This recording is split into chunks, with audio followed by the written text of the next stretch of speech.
Technology has driven our world to a drastic state of vulnerability.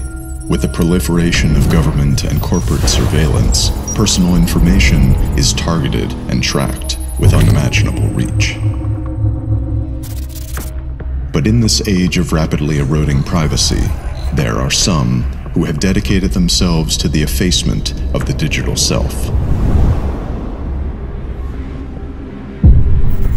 They are the self-appointed guardians of internet morality, executing aggressive campaigns for social justice by the power of the crowd. They are a screaming cry for reform to the complacent, and a flaming light of revelation to the covert. While they demand transparency of government and corporate institutions, they themselves remain hidden in the shadows of the cyber world. Utilizing the digital screen as a mask, they possess an unbridled authority and instant escape from jeopardy. They possess anonymity. We are anonymous. We are legion. Anonymous has no who. It exists not as a group, but a movement, aspiring to the most honest definition of a leaderless organization. Renouncing all individual recognition, Anonymous promotes the anti-celebrity with strict devotion only to its ideology. Allowing anyone to call its name, Anonymous is dynamic in its portrayal. This is their strength, and this is their fault. The actions of Anonymous fall between the cracks of cyber warfare and political advocacy, manifesting as unstoppable cyber infiltrations with intent to dissuade and cripple targeted organizations. Anonymous thrives in the era of hacktivism. Riding the line between rational and reckless, legal and illegal, these acts of cyber vandalism often expose where authority falls short and fails to act. Anonymous is reactive and adaptable, riding the wings of current events with vigilance and poised strike. Anonymous is more powerful and relevant than ever. For this force, the voice of none is stronger than the voice of one. We do not forgive. We do not forget. Expect us.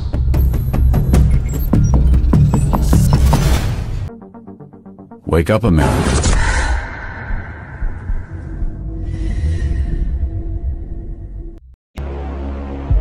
First, they came for the writers.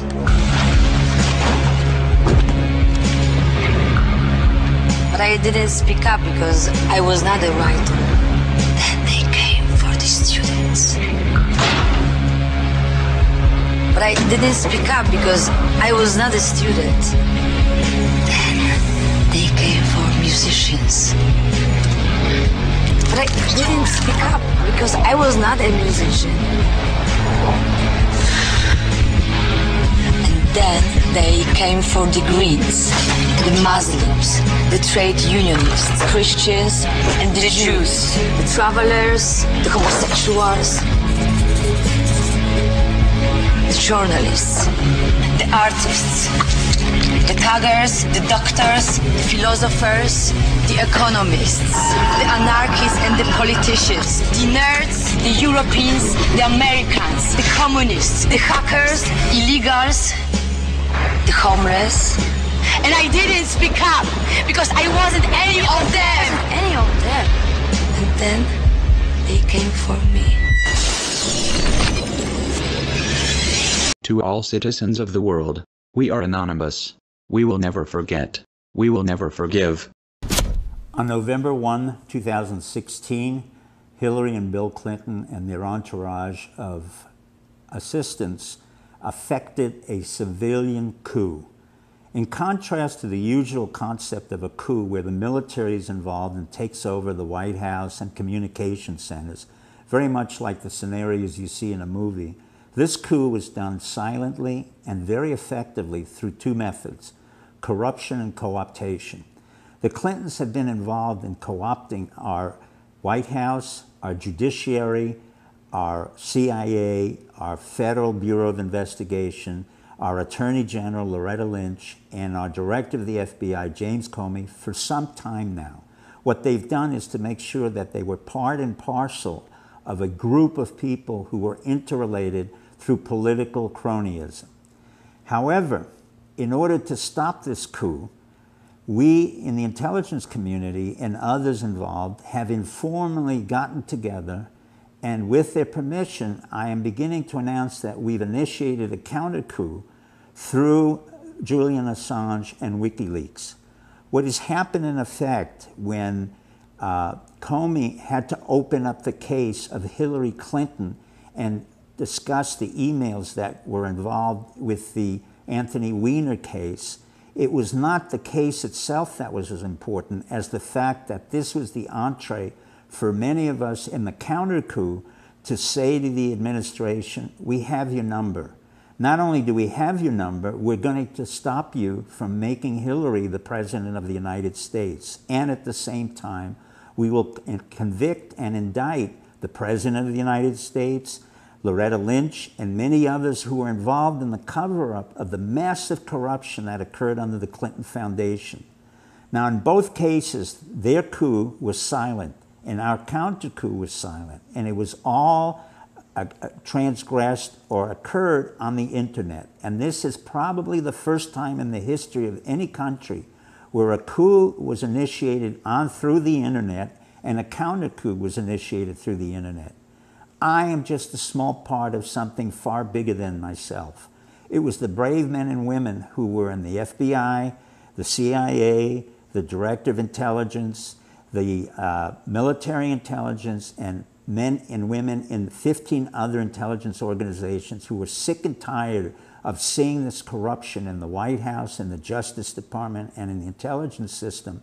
And we decided that there was something we had to do in order to save the Republic. So we initiated a counter-coup through Julian Assange, who's been very brave and really quite formidable in his ability to come forth and provide all the necessary emails that we gave to him in order to undermine Hillary and Bill Clinton. Again, America, we're going through a major, major transition and, quite frankly, a second American Revolution. We do not have guns, we do not have weapons, we do not intend to kill anybody, we do not intend to harm anybody.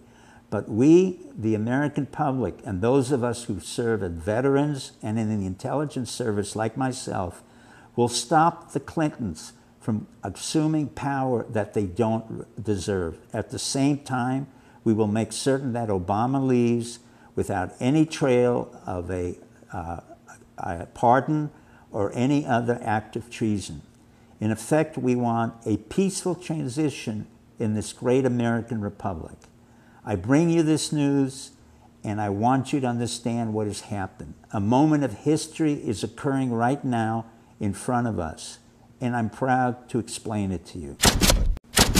I've just talked to you about the ongoing coup and counter-coup that is being initiated by the Clintons on the one hand, and counter-coup by the FBI, the New York Police Department, and other branches of our intelligence community.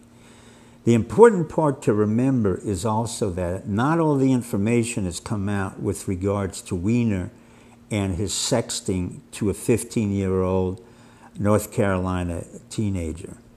The real issue underlying a lot of Bill Clinton's nefarious activities as well as Hillary Clinton's sexual activities is the fact that we know that both of them have been a major part and participant of what's called the Lolita Express, which is a plane owned by Mr. Jeff Epstein, a wealthy multimillionaire who flies down to the Bahamas and allows Bill Clinton and Hillary to engage in sex with minors. That is called pedophilia. And as a result of the excellent work that the New York Police Department does in tracking pedophiliacs, they also have a record of both Hillary, Bill, and other people associated with the Clintons with regard to pedophilia.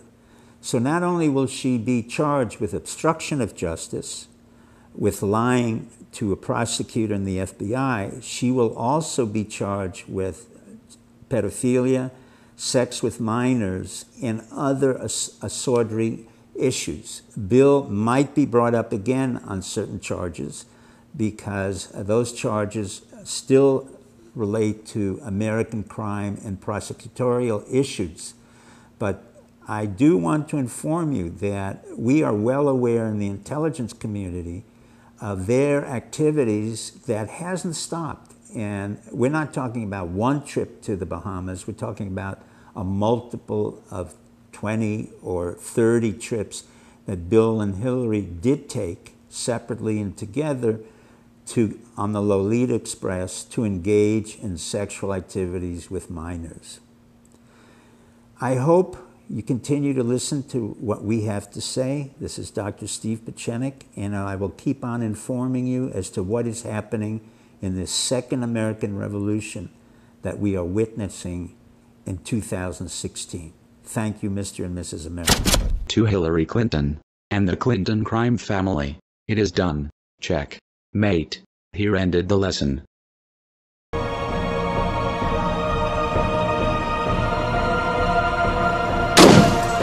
Ideas are bulletproof.